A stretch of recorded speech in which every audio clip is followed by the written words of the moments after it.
नमस्कार। 7 तारीख को पूरे देश में बकरीद मनाई जाएगी, जो है जिसमें जो है कुछ राजनीतिक रंग भी जुड़ गए हैं। बाबा बागेश्वर उन्होंने एक बयान दिया है। उन्होंने बयान दिया है जीव हत्या को लेकर। उन्होंने कहा है कि मैं किसी भी तरह का जीव हत्या, बकरीद पे कुर्बानी या फिर बलि प्रथा का विरोध करता हूं। मैं नहीं चाहता हूं कि किसी की भी जीवन छीनी जाए इस तरह से, लेकिन अब इसको पूरी तरह से राजनीतिक रंग दिया जा रहा है। सपा के पूर्व सांसद है एसटी हसन, उन्होंने बड़ा बयान दे दिया है। उन्होंने कहा कि हर कोई योगी नहीं बन सकता है, यानी कि बाबा बागेश्वर पर सीधे सीधे हमला किया है। हम लोग आज इस पर ही चर्चा करेंगे। भास्कर जी, जिस तरीके से बाबा बागेश्वर ने कहा कि मैं किसी भी जीवन को लेने के खिलाफ हूँ, चाहे वो बलि प्रथा हो, चाहे वो बकरीद में कुर्बानी हो, तो इस तरह के अब राजनीतिक रंग क्यों आ रहे हैं इस मामले में? ये मुद्दा आज का नहीं है। बकरीद जब भी आती है तो विवाद साथ में लाती है कि जीव हत्या होनी चाहिए कि नहीं होनी चाहिए। मुस्लिम धर्म में मान्यता है कि वो अपने सबसे प्यारे, सबसे अजीज़ को कुर्बान करते हैं अल्लाह के लिए, कि हम सबसे ज़्यादा त्याग हमने कर रहे हैं हम। तो उसकी एक प्रथा है, उसके लिए वो किसी बकरे को पालते हैं, साल भर अपने साथ खिलाते पिलाते बढ़िया मोटा करते हैं और बकरीद के दिन उसकी कुर्बानी देते हैं। उनके धर्म से जुड़ी मान्यता है। अब होना चाहिए नहीं होना चाहिए ये अधिकार उनका है, उनको तय करना है। लेकिन जीव हत्या नहीं होनी चाहिए, उसके खिलाफ तो हमारे देश में कानून भी है। तो जीव हत्या नहीं होनी चाहिए। जैन धर्म तो बना इसी आधार पर कि भैया हत्या नहीं होनी चाहिए, वो तो कीड़ा मकोड़ा सबका ध्यान रखते हैं। तो हर धर्म की अपनी एक मान्यता है। अब उस मान्यता को मानना है या नहीं मानना है, ये उनका फैसला है।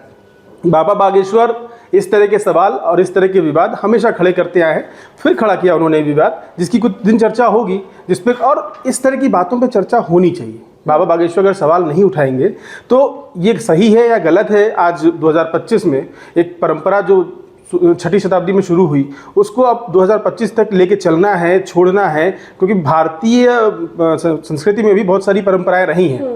सती प्रथा, विधवा विवाह, बहुत सारी ऐसी प्रथाएं रही हैं जो समय के साथ बदली हैं और उनमें बदलाव होता रहा है। ऐसे ही 3 तलाक का मुद्दा मुस्लिम धर्म में जो इस पर कानून आया, हलाला, बहुत सारी चीज़ें बदल रही हैं, बदलाव की मांग की जा रही है। तो ये चर्चा ज़रूरी है, होनी चाहिए। बिल्कुल। इस पर जो है एसटी हसन ने बयान दिया है कि जो सबसे बड़ा बयान अभी तक माना जा रहा है कि उन्होंने ये कहा है बाबा बागेश्वर को कि हर कोई योगी आदित्यनाथ नहीं बन सकता है और हमारे धर्म में जो है कुर्बानी दी जाती है। अल्लाह अगर किसी को जीवन देता है तो जीवन लेना भी उनका हक है। इस तरह के बयानबाजी उन्होंने की है। तो पशुपति जी, क्या बाबा बागेश्वर का जो ये बयान था उसको इस तरह से राजनीतिक रंग देना, कहाँ तक आप इसको जायज़ ठहरा रहे हैं? नहीं, देखिए क्या है कि आप कौन सा बयान किस वक्त देते हैं उससे बहुत सारी चीज़ें तय होती हैं। अगर आप जब दुर्गा पूजा के वक्त कुछ इलाकों में बलि दी जाती है, लोग देते हैं, अगर आप उस समय ये बयान देंगे तो उस इलाके के लोग उस पर रिएक्ट करेंगे।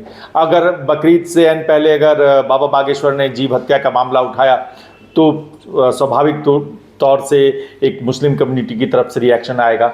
ये जो है एक अलग मसला है। आप कुर्बानी देते हैं, क्या जीव हत्या करते हैं, नहीं करते हैं, शाकाहार मांसाहार, ये एक लंबी डिबेट है। निश्चित रूप से जो सनातन धर्म में लोग इस बात को बराबर कहते हैं कि शाकाहार जो है वो सबसे उचित आहार है। लेकिन फिर मैं ये कहता हूँ कि ये बहुत निजी चॉइस है व्यक्ति की। धर्म और इसके का मुलम्मा न भी चढ़ाएं तो भी कि आप शाकाहार करते हैं या मांसाहार करते हैं। अगर मांसाहार करते हैं तो वो बलि आप चाहे शॉप में दीजिए, चाहे भगवान के दरबार में देकर प्रसाद के रूप में खाइए, या आप कुर्बानी देकर ही बकरीद मनाइए। वो एक अलग अलग तरीका हो सकता है, लेकिन वो है आपके फूड हैबिट से जुड़ा हुआ मसला। बिल्कुल। वक्ता, अब जो है विश्व हिंदू परिषद भी इस मामले में बोला है। उन्होंने बोला है कि मैं आग्रह करता हूं मुस्लिम भाइयों से कि वो इस बार इको फ्रेंडली जो है बकरीद का त्यौहार मनाएं और सेवैयां खाएं, मिठाइयां खाएं, लेकिन कुर्बानी ना दें। तो क्या लग रहा है आपको, क्या बाबा बागेश्वर का एक बयान इस तरीके से धीरे धीरे फैलता जा रहा है और इसको एक मुद्दा बनाया जा रहा है? मुद्दा देखिए बनाने वाले बना सकते हैं, उनके लिए कोई बड़ी बात नहीं है। राजनीति में हर चीज़ के लिए मुद्दा है, फिर चाहे वो बलि प्रथा को लेकर हो या फिर कोई और किसी विवाद से जुड़ा हुआ मुद्दा हो। लेकिन बाबा बागेश्वर ने किसी एक पक्ष को लेकर कोई बयान नहीं दिया है। जब वो छतरपुर में बोल रहे थे तो साफ तौर पर उन्होंने कहा है कि कुर्बानी को लेकर भी हम इस पक्ष में नहीं है, बकरीद पर जिस तरह से कुर्बानी होती है उसके पक्ष में भी हम नहीं है, और सनातन धर्म में आज भी बलि प्रथा की जो लगातार चल रही है हम उसके पक्ष में भी नहीं है। हम दोनों तरह से ये स्वीकार करते हैं कि गलत हो रहा है और अब हमें इसमें सुधार की जरूरत है, क्योंकि लगातार वो ये बात भी कह रहे थे कि अहिंसा परमो धर्मा, कि अहिंसा के खिलाफ हमें चलना चाहिए, अहिंसा नहीं होनी चाहिए। हम सब पढ़े लिखे हैं, हम सब शिक्षित हैं, तो आज के वक्त को देखते हुए ये जो पुरानी घिसी पिटी प्रथाएं हैं उनको हमने खत्म भी किया है। जो राजा राम मोहन राय के वक्त में आपको याद होगा कि जो ये पर्दा प्रथा चलती थी इसको भी खत्म किया था। तो आज अगर इस कुर्बानी को, बलि प्रथा को खत्म करने की बात आती है तो क्यों नहीं? हम पढ़े लिखे हैं, सही बात कह रहे हैं कि उपाय के साथ उपचार होना चाहिए, वो उपचार की बात कर रहे हैं, ना कि किसी विशेष समुदाय को टारगेट करने की कोशिश कर रहे हैं। अब ये नेताओं का और पॉलिटिकल लोगों का मसला बन गया कि उन्होंने बाबा बागेश्वर के इस जो बयान दिया है उन्होंने अपनी तरह से तोड़ मरोड़ कर पेश कर लिया, लेकिन बाबा बागेश्वर ने किसी भी तरह से कोई मुद्दा नहीं बनाया। उन्हें जो लगा उन्होंने साफ साफ बात इसलिए कह दी क्योंकि वो हिंदू एकता की बात करते हैं, मुस्लिम एकता की, भाईचारे की बात करते हैं। अगर आप एक ही देश में रहते हैं तो भाईचारा होना चाहिए। तो उन्होंने मुस्लिम हिंदू किसी को टारगेट नहीं किया है, उन्होंने हर किसी को ये बात समझाई है कि जीव हत्या नहीं होनी चाहिए। बिल्कुल रूबी, जिस तरीके से बाबा बागेश्वर ने बयान दिया है, आपको क्या लग रहा है इसको जानबूझ के तोड़ मरोड़ा जा रहा है कि बाबा बागेश्वर कुछ बोले हैं क्योंकि बाबा बागेश्वर ने कुछ कहा है तो इसको चलो उठा के एक मुद्दा बना दिया जाए, क्योंकि उन्होंने किसी एक विशेष धर्म को लेकर कुछ नहीं कहा है?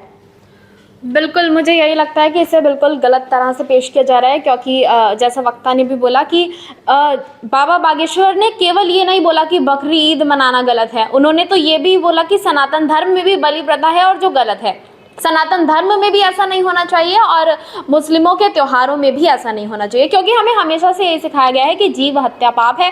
तो उन्होंने इसी को लेकर बोला है। पर वही बात है कि अब बकरी ईद आनी है 7 जून को, तो फिर अब मुस्लिम जो कुछ मुस्लिम नेता हैं उन्होंने उन्हें इस बयान को इस तरह से घेर कर बोला है कि बाबा बागेश्वर केवल हमारे धर्म के खिलाफ है, हमारे त्यौहार के खिलाफ है।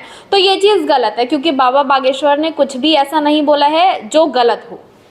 बिल्कुल भास्कर जी, हमने देखा कि पिछले दिनों भी जब ईद थी तो संभल में बहुत विवाद हुआ था। अनुज चौधरी थे, उन्होंने कहा था कि आप हमारी गुजिया खाइएगा तो हम आपकी जो है सेवई भी खाएंगे।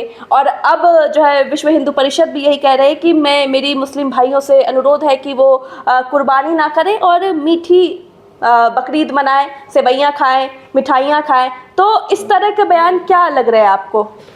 देखिए, बातचीत और बयान तो होने चाहिए, हर मुद्दे पे होने चाहिए। पहले हमारे पुराने समय में शास्त्रार्थ होते थे। शास्त्रार्थ मतलब मुझे इस चीज़ की इतनी जानकारी है, लेकिन वो जानकारी आपसे अच्छी है कम है, ये उसको तय करने के लिए शास्त्रार्थ होते थे। जो जीता वो ज्ञानी माना जाता था। तो ऐसे ही कुछ मुद्दे उठते रहे। बलि प्रथा या जानवरों की बलि देना, उनको मार देना कहीं से भी सही नहीं है। जो भी इंसानियत को समझता है वो ये जानता है, ये मानता है कि बलि प्रथा खत्म होनी चाहिए, चाहे वो कुर्बानी के नाम पर हो रही हो, चाहे वो माता को खुश करने के नाम पर हो रही हो। अब परंपराएं ऐसी हैं और बहुत पुराने समय से चली आ रही हैं कि उनको एक झटके में कानून बना के नहीं ख़त्म किया जा सकता। वो समय के हिसाब से ऐसी चर्चाएं बार बार होंगी। उन चर्चाओं में लोगों के दिमाग में आएगा हाँ नहीं ठीक नहीं है, चलो इसको ख़त्म करते हैं। वो एक तबका समाज का धीरे धीरे इकट्ठा होता है, बड़ा होता है। इन चर्चाओं की वजह से ही वो दिमाग में आता है, जहन में आता है। अगर इस तरह के बयान नहीं आएंगे, इस तरह की चर्चाएं नहीं होंगी, तो ना वो जहन में आएगा, ना उसको बदलने के बारे में आदमी सोचेगा। तो इस तरह की चर्चाएं ज़रूरी हैं। बागेश्वर बाबा ने सही सवाल उठाया। बिल्कुल सही सवाल के साथ साथ कहना चाहूंगी कि सही सवाल उठाया इस बात को लेकर कि लोग समझें कि जो कुर्बानी हो रही है, जो बलि प्रथा हो रही है, अब वो बंद होनी चाहिए। अब हम 2025 में हैं, 1800 सदी में नहीं है। जब 1800 सदी में जो लोग थे वो तक पर्दा प्रथा, सती प्रथा, तमाम प्रथाएं थी जो उनको गलत समझते थे। तो 2025 में तो इतना पढ़ा लिखा इंसान है, हायर एजुकेशन के लिए बाहर विदेशों तक जाता है, तो इतनी सी बात क्यों नहीं समझ सकता है? और नेता पता नहीं क्यों हर मामले को तोड़ मरोड़ कर पेश करना चाहते हैं। तो बाबा बागेश्वर ने जैसा बयान दिया है 7 जून को बकरीद है, हो सकता है इसी चीज़ को लेकर जो है इस मुद्दे को इतना ज़्यादा उठाया जा रहा है। तो क्या हम ऐसा कह सकते हैं कि जैसा कि बाबा बागेश्वर ने कहा कि बाबा बागेश्वर वैसे हमेशा राष्ट्र की बात करते हैं, सनातन धर्म की बात करते हैं, एकता की बात करते हैं, बहुत बार अपने मंचों से बयान दे चुके हैं। तो आपको क्या लग रहा है बाबा बागेश्वर ने जो कहा है कि इस प्रथा को ख़त्म कर देना चाहिए, तो उन्होंने सही कहा है? देखिए मैं तो शाकाहारी हूँ, तो मुझे तो अच्छा ही लग रहा है कि अगर वो इसको कहते हैं और लगातार। और आपको याद होगा कि गांधी ने बहुत लंबा आंदोलन चलाया था कि शाकाहार को लेकर। कई सारे रिसर्च भी आए हैं कि शाकाहार जो है आपके मन के लिए बहुत अच्छा होता है, तन के लिए अच्छा होता है, हमारे डाइजेशन सिस्टम के लिए बहुत अच्छा होता है। तो ये सारी चीज़ें हैं। एक वक्त था जब आदमी रहता था जंगलों में, या उस समय फूड हैबिट्स नहीं है, जहाँ पर जैसे आप समुद्र के किनारे हैं तो वहाँ पर आप मछली और उस तरह के सी फूड खाते हैं। तो ये सब फूड हैबिट्स जो है बहुत सारी चीज़ों से तय होती है। आपकी प्रकृति क्या है, आपकी उपलब्धता क्या है। सबसे अहम होता है आदमी का अपना वजूद, उसको कायम रखना सबसे ज़्यादा ज़रूरी होता है। और हमने जीवन के लिए जो भी ज़रूरी चीज़ें हैं सब ने उसको मोल्ड किया, चीज़ें आई गई। अब समय आगे बढ़ता है, अब आपको उसकी ज़रूरत है या नहीं। आप सिर्फ स्वाद के लिए जा रहे हैं वहाँ, या आपको दाल रोटी नहीं मिल रही है तो इसलिए जा रहे हैं, क्यों जा रहे हैं, ये आदमी को खुद चिंतन करना होगा, खुद आपको सोचना होगा। और इसको हिंदू मुस्लिम न करने की बजाय सीधा सीधा ये है कि क्या आप मांसाहार से शाकाहार की तरफ जाना चाहेंगे। मुझे लगता है कि जब आप जैसे ही बनना बंद हो जाएगा, अगर जो चीज़ आप खाते, किसी को लड्डू पसंद होता है तो लड्डू चढ़ा देता है, किसी को पेड़ा पसंद होता है पेड़ा चढ़ा देता है। तो ये जो कुर्बानी भी जो लोग दे रहे हैं, सिर्फ इसलिए नहीं दे रहे हैं कि सिर्फ ऊपर वाला ही खाएगा, उसको नीचे वाले भी खाएंगे, कंज्यूम नीचे भी होगा, ऊपर वाला तो खाता ही है। तो ये जो एक चीज़ें हैं वो मुझे लगता है कि उस पर अलग से तरीके से बात होनी चाहिए। आपको क्या लग रहा है, आपकी क्या राय है इस पर? क्या बंद हो जाना चाहिए जैसा कि बाबा बागेश्वर ने कहा, या फिर ये ऐसे परंपरा को बंद होने में थोड़ा टाइम लगता है? देखिए वक्त तो लगेगा, क्योंकि 2025 जितना इतने फॉरवर्ड ज़माने में हम हैं, तब भी इस तरह की प्रथा अगर अभी तक चल रही है तो मुझे लगता है अभी इसे और वक्त लगेगा। लेकिन हाँ, ये जो बाबा बागेश्वर ने एक मैसेज देने की कोशिश की है वो साफ तौर पर मुझे लगता है कि मांसाहार से शाकाहार पे जाने के लिए ही कहा है। जैसा कि पशुपति सर ने अभी बताया कि अपनी अपनी फूड हैबिट्स होती हैं। मैं भी वेजिटेरियन हूँ, तो शाकाहार मुझे भी अच्छा लगा कि बाबा बागेश्वर ने इस तरह का मैसेज लोगों तक पहुंचाने की कोशिश की है, क्योंकि कहते हैं कि जो आपका व्यवहार होता है वो आपके जो खाने की आपकी हैबिट्स होती हैं उस पर भी बहुत डिपेंडेंट करता है। जैसा आप खाते हैं वैसा ही आप कहीं ना कहीं बिहेवियर में भी कहीं ना कहीं कुछ चीज़ें नज़र आती हैं। तो मुझे लगता है शाकाहार की तरफ हमें बढ़ना चाहिए और इसे बंद होना चाहिए। बिल्कुल भास्कर जी, जो है हमने एक आंकड़ा निकाला था, आपने ही निकाला था एक आंकड़ा, कि अभी फिर से वो विवाद उठ रहा है कि जो है मुस्लिम में हो रही है कि कुर्बानी होती है तो नहीं होनी चाहिए, तो इस तरह की बातें। तो उसमें कुछ आंकड़ा आपने निकाला था, एक बार फिर से मुझे लगता है रिमाइंड कर देने की ज़रूरत है। और इस तरह की बाबा बागेश्वर के बयान को एक किसी विशेष धर्म से जोड़ने की ज़रूरत नहीं है। नहीं, जोड़ने की ज़रूरत ही नहीं है। आंकड़ा ये था कि देश में या दुनिया में 60 से 80% लोग जो हैं वो मांसाहारी हैं, केवल 20 से 25% लोग जो हैं वो शाकाहारी हैं। तो ये विवाद इतनी जल्दी ख़त्म नहीं होगा। भाई पंडित जी हैं, धर्म का ज्ञान दे रहे हैं, तो क्या बोलेंगे, शाकाहारी बनिए। क्योंकि कहा जाता है सात्विक खाएंगे तो दिमाग शांत रहेगा, अच्छा रहेगा, और मांसाहार खाएंगे तो तामसिक होता है, वो सात्विक और तामसिक में बढ़ता है। तामसिक मतलब थोड़ा सा अग्रेसिव होंगे। अब सेना के जवान हैं, अगर वो सात्विक हो जाएंगे तो युद्ध कैसे लड़ेंगे। तो ये चर्चाएँ और इसका सोचने वाली चीज़ें हैं, वो ज़रूरी है। तो मुझे लगता है कि बागेश्वर बाबा ने सही चर्चा शुरू की है। एक पढ़े लिखे समाज में इस तरह की चर्चा होनी चाहिए। लोगों के लिए सोचने के लिए कुछ तो होना चाहिए कि ये बदलाव ज़रूरी है या नहीं। बिल्कुल रूबी, हमने देखा है कि अब बहुत सारे सेलिब्रिटी भी वीगन अब हो रहे हैं, नया एक टर्म चला है, वीगन हो रहे हैं। तो जैसे बाबा बागेश्वर ने कहा, तो बहुत सारे सेलिब्रिटी भी इस चीज़ को फॉलो कर रहे हैं, तो आम जन को भी फॉलो कर देना चाहिए। कर देना चाहिए और करते भी हैं, क्योंकि जैसे कि बकरी ईद आ रही है, तो फिर मैंने बहुत बार ऐसी न्यूज़ देखी है कि मुस्लिम होकर भी वो लोग बकरी ईद पर इको फ्रेंडली बनाते हैं, वो लोग केक लाकर काटते हैं, मैंने बहुत बार देखा है। तो फिर लोग हाँ जागरूक तो हो रहे हैं, और अगर इस तरह के संदेश लगातार जाएंगे तो मुझे लगता है हाँ फ़र्क पड़ेगा इससे। तो इस पर आपका क्या कहना है? क्या बाबा बागेश्वर ने जो कहा है, तो उन्होंने हर धर्म के लिए कहा है कि किसी भी धर्म में बलि प्रथा या किसी का जीवन देना जो है सही नहीं है। आप क्या सोचते हैं इस बारे में? हमें कमेंट ज़रूर कीजिएगा और बाकी कैसे और खबरों के लिए देखते रहिए हमारा ये चैनल।